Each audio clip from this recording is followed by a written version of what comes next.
Hi అండి, నేను మీ Roja Patnaik. Welcome back to our channel. అందరూ ఎలా ఉన్నారు అని కామెంట్లో షేర్ చేయండి. ఈరోజు నేను మీకు అమ్మవారికి తప్పనిసరిగా నివేదించవలసిన నైవేద్యం, అమ్మవారికి ఎంతో ప్రీతికరమైన నైవేద్యం షేర్ చేసుకోబోతున్నాను. లేట్ చేయకుండా ఎలా ప్రిపేర్ చేసుకోవాలని చూద్దాము. పాలు పోసుకొని అన్నం వండుతాం కాబట్టి ఈ అన్నాన్ని మనం క్షీరాన్నం అంటాము. ఈ క్షీరాన్నాన్ని ప్రిపేర్ ముందు మా ఛానల్ని సబ్స్క్రైబ్ చేయండి, వీడియోని లైక్ చేయండి. మీ లైక్ చాలా ఇంపార్టెంట్ అండి మాకు ముందుకు వెళ్ళడానికి. ఈ క్షీరాన్నాన్ని ప్రిపేర్ చేసుకోవడానికి ఒక టీ కప్తో ఒక బియ్యంని తీసుకుంటున్నాను.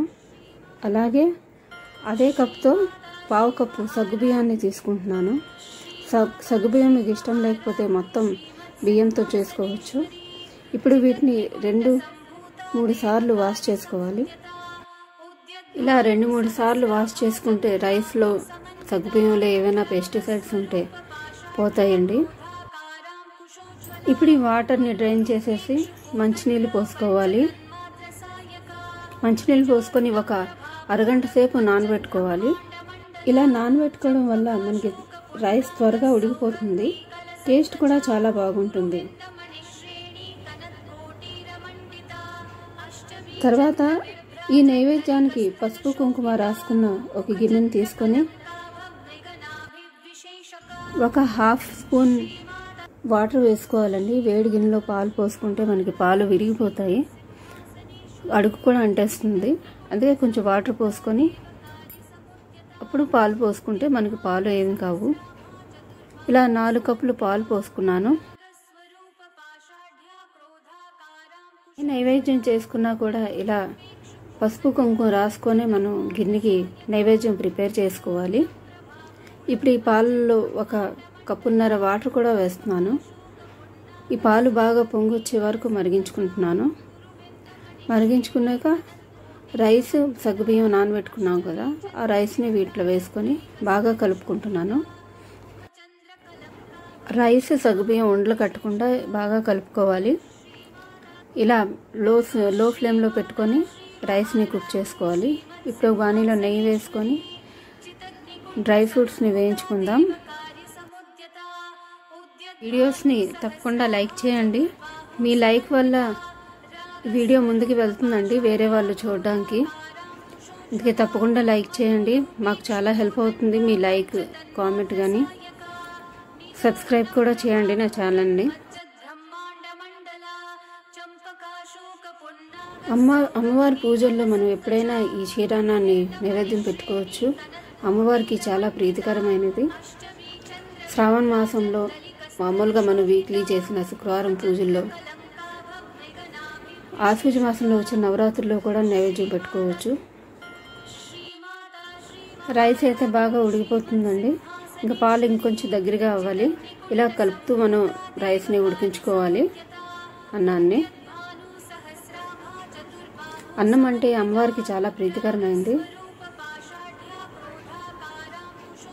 చూసారు కదా, బాగా కుక్ అయిపోయింది. ఇప్పుడు ఒకసారి ఒక మెతుకు తీసుకొని మీరు రైస్ని చెక్ చేసుకుంటే తెలిసిపోతుంది కుక్ అయిందా లేదా అండి. కుక్ అయిపోయింది. ఇప్పుడు 1 కప్పు షుగర్ వేసుకుంటున్నాను. మీకు షుగర్ ఇష్టం లేకపోతే బెల్లం కూడా వాడుకోవచ్చు.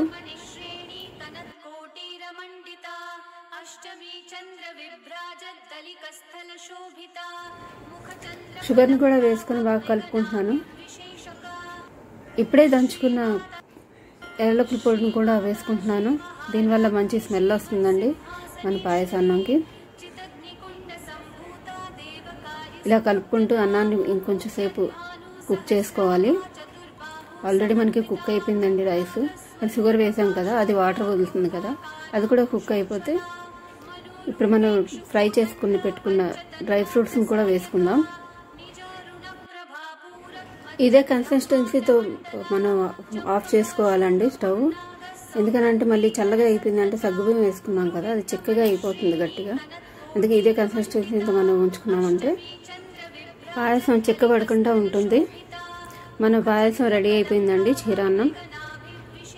ఇప్పుడు అమ్మవారికి శ్రద్ధాభక్తులతో నైవేద్యం పెట్టుకుందాం.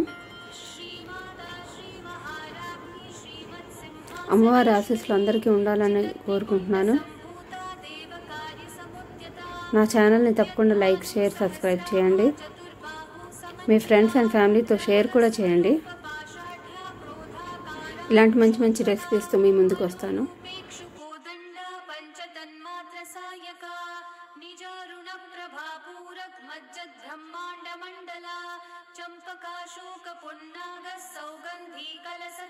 Thanks for watching.